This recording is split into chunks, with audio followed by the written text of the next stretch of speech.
Assalamualaikum warahmatullahi wabarakatuh. Selamat siang. Hari ini kita melanjutkan kuliah kita di pengantar instrumentasi medis. Kita sampai ke chapter yang berikutnya tentang wearable health monitor and wireless implant devices. Oke. Setelah kita mempelajari mengenai EKG, kemudian EEG, jadi chapter yang juga sangat menarik di kuliah ini adalah mengenai pengantar tentang wearable health monitor dan wireless implant devices yang saat ini dan nanti di masa depan ini menjadi sesuatu yang sangat umum ada di sekitar kita. Kalau zaman dulu ketika suatu dokter ingin mendiagnosa seseorang pasien, maka pasien tersebut diharuskan untuk datang ke dokter atau ke rumah sakit, kemudian dokter bisa melakukan pemeriksaan, termasuk dalam hal ini adalah mendiagnosa terhadap keluhan-keluhan pasien, kemudian dia bisa memberikan obat atau memberikan tindakan untuk menyembuhkan sakit yang diderita oleh seorang pasien. Tetapi kita lihat mungkin mulai tahun 2020 atau 2019 ketika pandemi ini mulai merebak ke seluruh dunia, maka kebutuhan untuk bisa melakukan telemedicine, artinya dokter ketika mendiagnosa suatu penyakit yang dialami oleh seorang pasien tidak perlu pasien tersebut datang ke dokter. Karena ini menimbulkan mungkin ada satu resiko ketika seorang pandemi penularannya melalui airborne, sehingga dokter meminimalisir baik dokter maupun pasien untuk saling menjaga diri dari penularan infeksi penularan. Maka mereka saat ini bisa mendiagnosa pasien menggunakan telemedicine. Ya, ini terjadi di banyak rumah sakit saat ini, termasuk di kampus, di RSUI maupun di klinik satelit Makara. Jadi kalau di klinik satelit Makara yang saya tahu ada dua metode yang mereka gunakan. Mereka bisa bertemu dengan offline, dengan tatap muka langsung, ataupun dengan online. Tetapi kalau misalnya memang memerlukan tatap muka secara offline, maka ada beberapa screening yang harus diisi oleh seorang pasien, yang dari screening itu ketahuan bahwa si pasien memang tidak sedang menderita suatu infeksi, dalam hal ini adalah COVID-19. Oleh karena itu, di masa depan adanya wearable health monitor, kemudian wireless implant devices dalam hal ini untuk mendukung telemedicine sangat diperlukan, dan perkembangannya pasti akan sangat pesat ke depannya. Nah, apa sebenarnya yang disebut dengan mobile and electronic health? Jadi kalau electronic health ini sebenarnya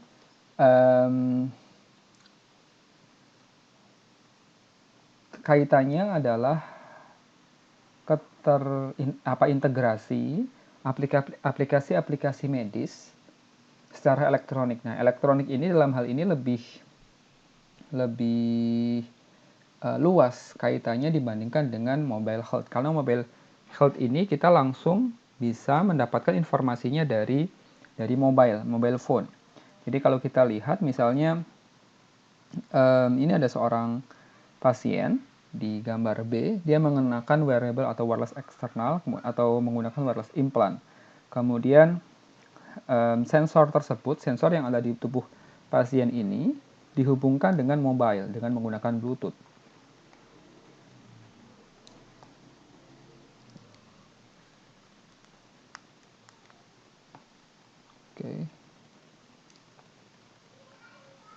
Oke.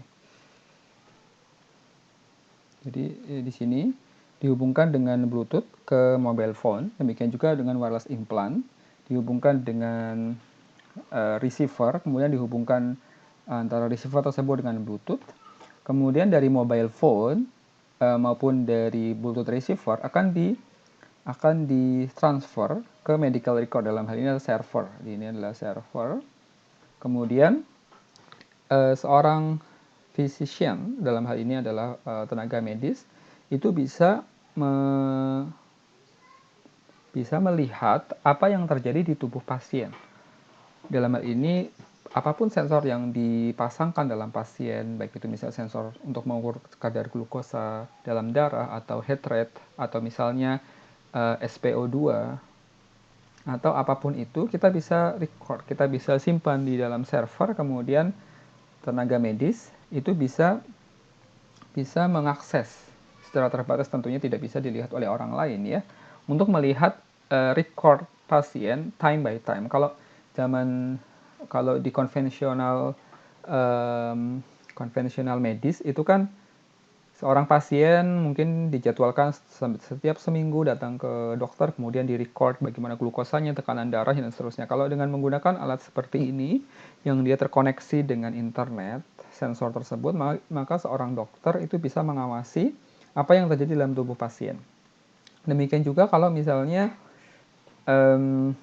kita tambahkan eksternal sensor, kemudian misalnya kita ingin mengukur kadar glukosa dalam darah atau tekanan darah atau apapun itu, kemudian kita bisa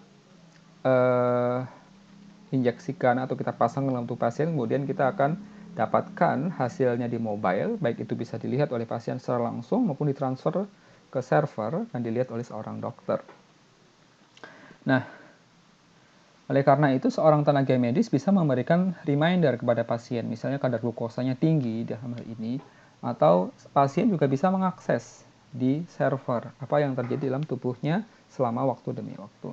Nah, ini adalah perbedaan antara electronic health dan mobile health. Kalau mobile health itu langsung apapun yang yang kita bisa tampilkan atau diakses dari mobile phone oleh pasien. Sementara electronic health itu lebih luas dibandingkan dengan mobile health. Karena misalnya dia menyangkut data, menyangkut interaksi di server antara pasien dengan dokter, itu termasuk dengan electronic health. Oke, kemudian berbicara tentang wearable health monitor, ada banyak sekali yang saat ini muncul di dunia. Tapi wearable sensor yang saat ini banyak beredar, misalnya termasuk heart rate, kemudian ECG, kemudian surface temperature, blood pressure, blood oxygen saturation, physical activity, dan seterusnya. Nah, kebutuhan sensor ini pasti setiap orang akan berbeda-beda tergantung dengan penyakit atau apapun yang ingin didapatkan informasi dari dalam tubuhnya. Nah, secara umum sensor-sensor yang dipakai dalam alat-alat wearable health monitor adalah accelerometer. Accelerometer bisa digunakan untuk tracking physical aktivitas atau aktivitas fisik dari seorang pasien. Karena biasanya di accelerometer kita mempunyai 3-axis accelerometer yang dia menggunakan piezoelectric atau capacitive sensor, sehingga di situ juga biasanya accelerometer itu akan dihubungkan dengan GPS ya. Jadi misalnya seorang pasien diminta oleh dokternya untuk banyak melakukan aktivitas, misalnya 30 menit sehari untuk melakukan olahraga, maka ada reminder dari perangkatnya, dari mobile health-nya, misalnya dia kurang dari 30 menit dalam olahraga. Ini sebenarnya seperti ini juga mungkin tidak langsung terhubung dengan dokter, karena banyak sekali, misalnya seperti kalau kalian tahu ya, mungkin yang sering olahraga tuh punya smartwatch buat runner misalnya, atau buat sepeda itu. Di situ juga sebenarnya itu juga termasuk wearable health monitor. Di situ ada accelerometernya, ada GPS-nya. Kita bisa melihat heart rate-nya seperti apa, posisinya, apa kemudian aktivitas yang kita lakukan, misalnya kita berlari, atau kita naik sepeda, atau kita berjalan kaki, atau bahkan berenang, dan seterusnya, kita bisa record dengan menggunakan wearable health monitor tersebut. Dan dalam ini di dalamnya ada accelerometernya. Nah, accelerometer ini biasanya 3-axis, jadi pergerakan pasien kita bisa melihat. Bahkan kalau misalnya Anda menggunakan smartwatch untuk lari, Anda lari, berapa langkah kaki Anda dalam waktu 1 menit itu bisa direcord, bisa ketahuan gitu. Trennya seperti apa. Misalnya kalau di lari itu kan misalnya 180 step per menit gitu. Jadi Anda bisa lihat apa dari menggunakan di dalamnya ada accelerometer, dia bisa mendeteksi tadi langkah yang Anda lakukan selama semenit, kemudian Anda ukur, kemudian ada parameter yang bisa kita dapatkan. Kemudian yang kedua adalah pressure sensor. Pressure sensor itu biasanya dia digunakan adalah piezoelectric, piezoresistive atau capacitive sensor. Biasanya digunakan untuk mengukur aktivitas pernafasan maupun detak jantungnya. Nah, biasanya yang digunakan untuk mengukur aktivitas jantung dan tekanan darah, kita bisa menggunakan capacitive sensor. Ini juga bisa diintegrasikan ke ini, selain di wearable health monitor, bisa diintegrasikan ke pakaian atau ke misalnya ke ranjang atau ke kursi dan seterusnya. Sehingga kita bisa melihat nafas kita atau melihat ini pressure darah, tekanan darah kita atau maupun heart rate kita. Kemudian yang berikutnya adalah galvanic sensor. Galvanic sensor biasanya digunakan untuk galvanic skin response atau GSR ataupun electrodermal response. Jadi kita bisa gunakan sebagai GSR, itu adalah galvanic skin response atau EDR, electrodermal response atau skin conductance. Jadi kita bisa menggunakan ini untuk mengukur konduktivitas elektrik dalam permukaan kulit kita. Karena ini akan sangat dipengaruhi oleh berapa level kelembaban dari kulit kita. Oke, kemudian yang berikutnya adalah humidity sensor. Humidity sensor biasanya digunakan untuk melihat seperti misalnya ini keringat kita.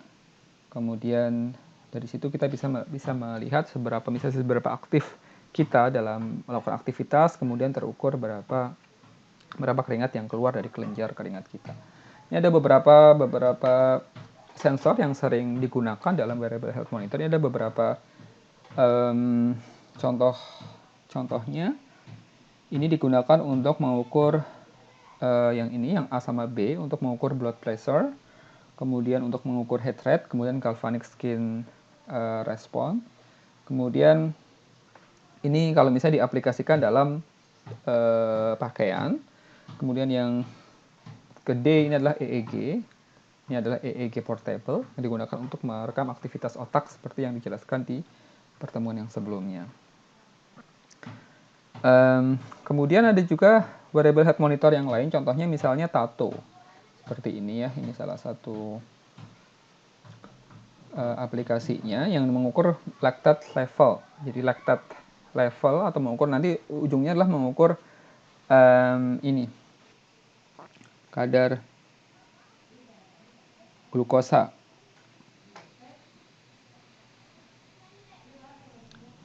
Nah, di sini dia mengukur lactate level di dalam kelenjar keringat. Kemudian kita bisa melihat, misalnya dipasang di sini di lengan. Kemudian yang gambar B adalah secara detail apa yang ada di tato tersebut. Di situ ada 3 elektroda yang dibentuk dengan menggunakan fiber karbon. Kemudian ada 2 konduktif karbon dan 1 reference atau silver chloride untuk meningkatkan strength, kekuatan dari elektroda tersebut. Kemudian secara kimia terjadi konversi secara kimia dari laktat berubah ke pyruvate, dari laktat ke pyruvate, kemudian dia akan merilis elektron. Sehingga ketika ada rilis elektron karena perubahan dari laktat ke pyruvate, kita bisa mendeteksi berapa besarnya electric current. Jadi dari sini kita bisa melihat apapun yang ingin kita, misalnya dari kadar glukosa dalam kelenjar keringat kita dan seterusnya, dengan menggunakan wearable health monitor ini yang disebut dengan Tato. Kemudian setelah kita sedikit membahas mengenai wearable health monitor, yang berikutnya adalah tentang wireless implant devices. Jadi saat ini banyak sekali ada beberapa device yang ditanam ke dalam tubuh manusia. Kemudian kita bisa kontrol device tersebut, baik itu sebagai sensor maupun sebagai aktuator. Misalnya seperti alat pacu jantung, kalau yang misalnya konvensional, alat pacu jantung ada di luar tubuh manusia. Tapi alat pacu jantung yang modern, yang saat ini masih terbatas, itu bisa ditempatkan di dalam tubuh manusia. Sehingga ketika ada gangguan di jantungnya, dia secara otomatis akan bekerja. Nah, ada beberapa yang penting dalam hal ini adalah berapa sih sebenarnya frekuensi yang diperbolehkan untuk mendesain device tersebut, karena dia dimasukkan ke dalam tubuh, artinya dalam tubuh manusia secara alamiah ketika ada benda asing masuk maupun ada frekuensi yang ditembakkan ke dalam permukaan tubuh manusia, maka ada sesuatu maka itu akan dianggap seperti sesuatu yang asing. Karena itu kita perlu membuat desain yang sangat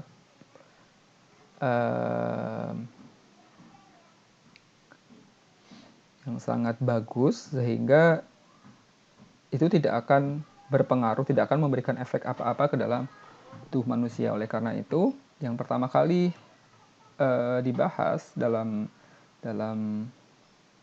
pengantar ini adalah wireless implant devices, adalah berapa frekuensi kerja yang dibutuhkan.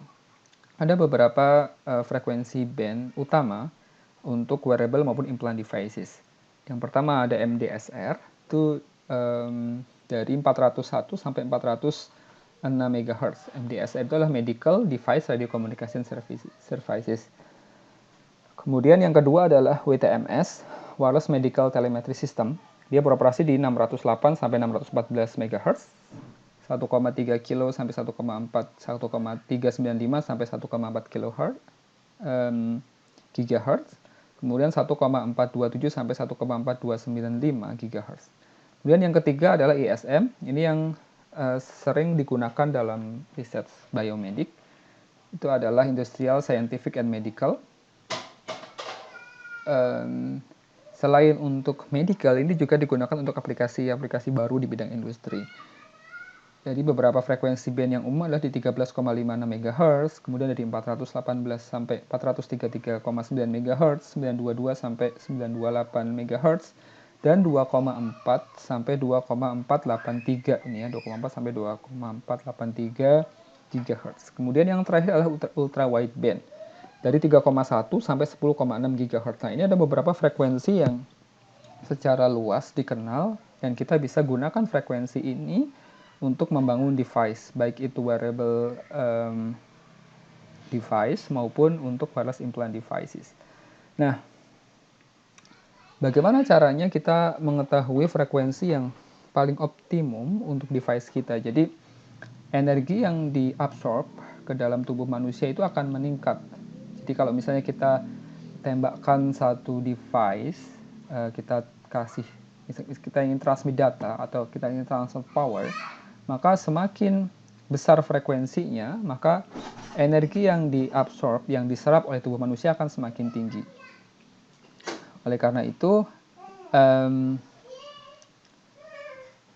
semakin tinggi frekuensinya, maka semakin rendah, karena semakin tinggi frekuensinya, maka semakin banyak energi yang diserap dalam tubuh manusia. Oleh karena itu, ketika kita mempunyai perangkat yang beroperasi pada frekuensi lebih rendah, maka kemungkinan sinyal tersebut ditangkap oleh detektor dalam tubuh manusia semakin tinggi. Karena higher frekuensi itu menandakan lower transmitted sinyal kan.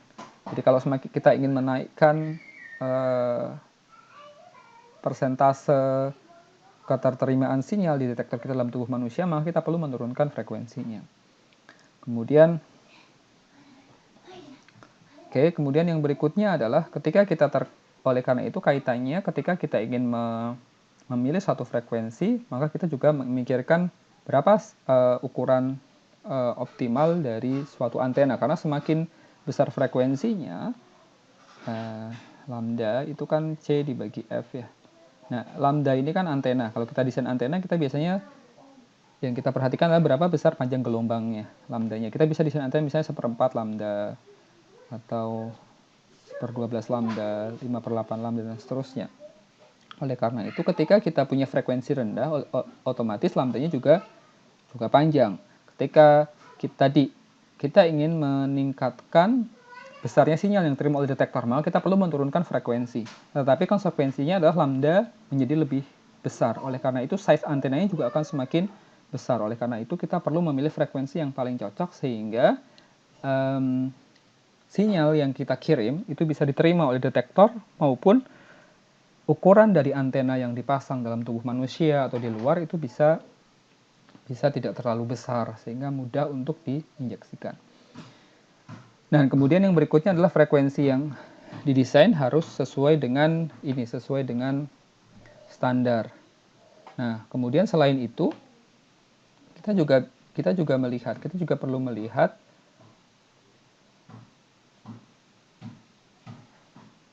ini. Berapa besarnya maksimum channel capacity. Ini maksimum channel capacity sama dengan bandwidth kali length 1 ditambah SNR. Oleh karena itu, ketika ingin menaikkan kapasitas channelnya, artinya data yang ditransfer semakin besar, maka kita perlu menaikkan bandwidth-nya. Oleh karena itu, biasanya kalau kita butuh mengirimkan data yang dalam jumlah besar, maka kita bisa desainnya dalam bandwidth yang lebar, misalnya di sini di ultra wideband. Oke, karena ketika kita menaikkan bandwidth-nya, maka kapasitas channelnya menjadi semakin besar. Dibandingkan misalnya kita transfer di yang MDSR ini bisa cuma 5 MHz, berarti kapasitas datanya juga akan semakin kecil. Oleh karena itu, kita perlu melihat kebutuhan data yang kita transmit dengan frekuensi yang kita pilih. Nah, tadi terkait dengan hal yang kedua, ketika kita mendesain suatu wireless implant devices, maka kaitannya dengan antena. Oke, jadi semakin tinggi frekuensinya, maka semakin besar power yang diserap oleh tubuh dari antena. Oleh karena itu, kita perlu melihat, selain itu, besarnya daya yang diserap oleh tubuh itu juga dipengaruhi oleh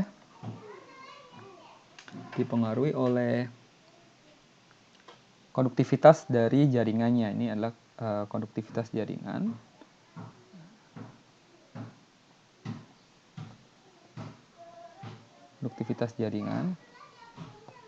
Oke. Kemudian dipengaruhi juga oleh electric fields-nya, local electric fields-nya. Nah, bagaimana caranya kita bisa membuat antena yang cocok atau yang lebih kecil untuk aplikasi wireless implant devices. Misalnya yang pertama, kita bisa menggunakan high permittivity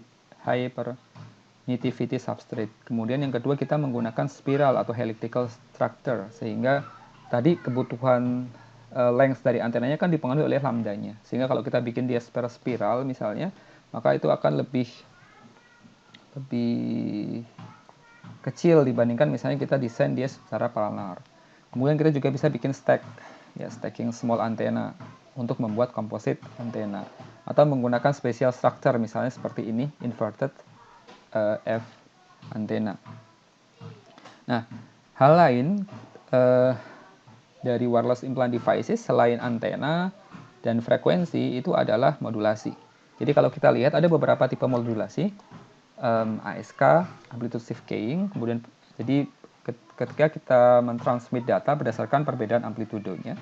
Kemudian PSK itu adalah phase shift keying, dan FSK frequency shift keying. Kita transfer data berdasarkan perbedaan fase atau perbedaan frekuensi. Nah, ini contohnya di sini adalah ASK. Jadi kita punya data, misalnya datanya seperti ini yang ingin kita transfer, kemudian kita tambahkan carrier signal. Kenapa kita butuh carrier? Karena kalau misalnya kita pakai frekuensi datanya, maka itu pasti akan punya frekuensi yang lebih rendah dibandingkan dengan frekuensi carriernya. Karena biasanya sinyal informasi kan lebih rendah frekuensinya dibandingkan sinyal carriernya. Oleh karena itu, ketika kita desain antena, biasanya kita membutuhkan, untuk membuat antena lebih kecil, kita butuh frekuensi yang tinggi. Maka kita injeksikan carrier. Kemudian kita lakukan modulasi. Kita punya data seperti ini, kemudian kita modulasi dengan ASK. Ini di sini adalah ASK modulation, kita dapat ASK signalnya di sini. Nah, signal ini yang akan kita kirim dengan menggunakan transmitter sama receiver. Nah, apa perbedaan di antara ASK amplitude shift keying, PSK phase shift keying, dan frekuensi shift keying? Jadi biasanya ketika kita memilih modulasi, maka biasanya yang kita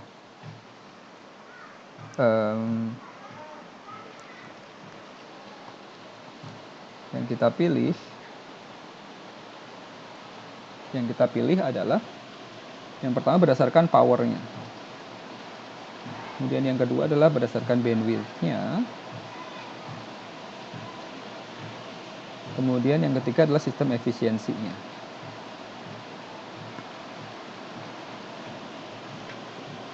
Yang paling simple adalah ASK. ASK ini adalah yang paling simple.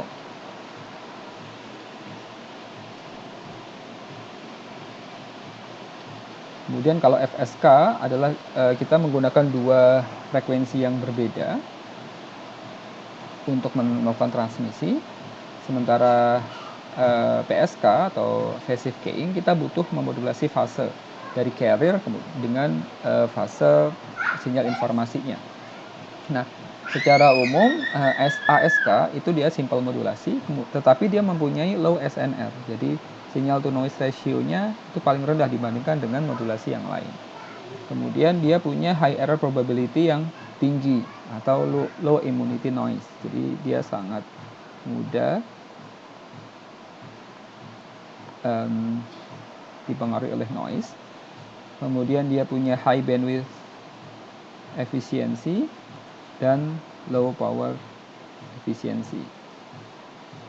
Kemudian sementara FSK dia punya high SNR, kemudian lebih lebih tidak rentan terhadap noise atau low error. Kemudian tapi dia membutuhkan 2 kali bandwidth dibandingkan dengan ASK. Sementara PSK dia juga sama, dia high signal to noise ratio, kemudian dia juga low error probability, kemudian dia punya high power efficiency dibandingkan dengan ASK dan FSK. Nah, jadi ketika kita realisasikan wireless implant devices, kita bisa melihat, misalnya kita punya internal devices, ini yang ada di dalam tubuh manusia, kemudian ini adalah external power antenna yang ada di luar. Nah, kita bisa transmisikan data atau transmisikan power, misalnya seperti ide misalnya kita ingin memasukkan robot ke dalam tubuh manusia, yang robot tersebut awalnya dia nggak punya power. Ketika dia butuh bekerja, kita injeksikan power dari luar tubuh manusia, maka kita bisa menggunakan wireless power transfer di sini. Jadi dia bisa berupa wireless power transfer. Jadi yang ditransfer adalah powernya, atau wireless data transfer. Yang ditransfer adalah datanya. Secara umum kita bisa menggunakan skema seperti ini. Jadi kita punya external power antenna, kemudian untuk mengkoneksikan antara external power antenna sama internal devices, kita menggunakan induktor di sini.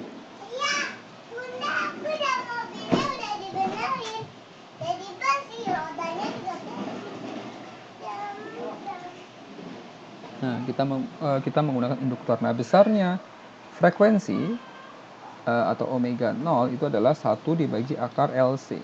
Maka di sini kita bisa desain antara L1C1 dan L2C2 sesuai dengan frekuensi yang kita pakai. Misalnya 2. Omega 0 itu kan 2F. F itu kan adalah frekuensi kerjanya. Jadi kita bisa desain induktor sama kapasitornya supaya bekerja, supaya kita bisa mendapatkan frekuensi kerjanya. Nah, ketika kita desain, maka kita membutuhkan efisiensi ya, tadi efisiensi transfernya kita harus hitung. Nah, besarnya efisiensi dari power transfernya U itu sama dengan K akar Q1 kali Q2. di mana K itu adalah coupling constantnya. Biasanya nilainya K itu di antara 0 sampai 1. Kemudian Q1 sama Q2 adalah quality factor. Q1 sama Q2 itu adalah quality factor. Quality factor dari ini eksternal sama internal circuit. Eksternal dan internal circuit. Nah, untuk mendapatkan perhitungan total dari efisiensi total dari device-nya, baik itu dari eksternal maupun internal, kita bisa menghitung berapa besarnya efisiensi optimumnya dengan U kuadrat dibagi 1 ditambah akar 1 ditambah U kuadrat. Ini adalah besarnya optimal power efisiensinya. Oleh karena itu, besarnya transfer function dalam hal ini adalah tergantung dari berapa coupling konstannya. Ketika kita ingin menaikkan efisiensinya, power efisiensi, maka kita biasanya meningkatkan couplingnya. Nah, coupling ini kita bisa naikkan dengan jarak didekatkan. Jadi kalau jaraknya semakin dekat antara dua induktor ini sebagai antena, D-nya semakin kecil, jaraknya semakin kecil, maka coupling faktornya semakin tinggi. Sehingga kita bisa mendapatkan optimal power efisiensinya semakin tinggi.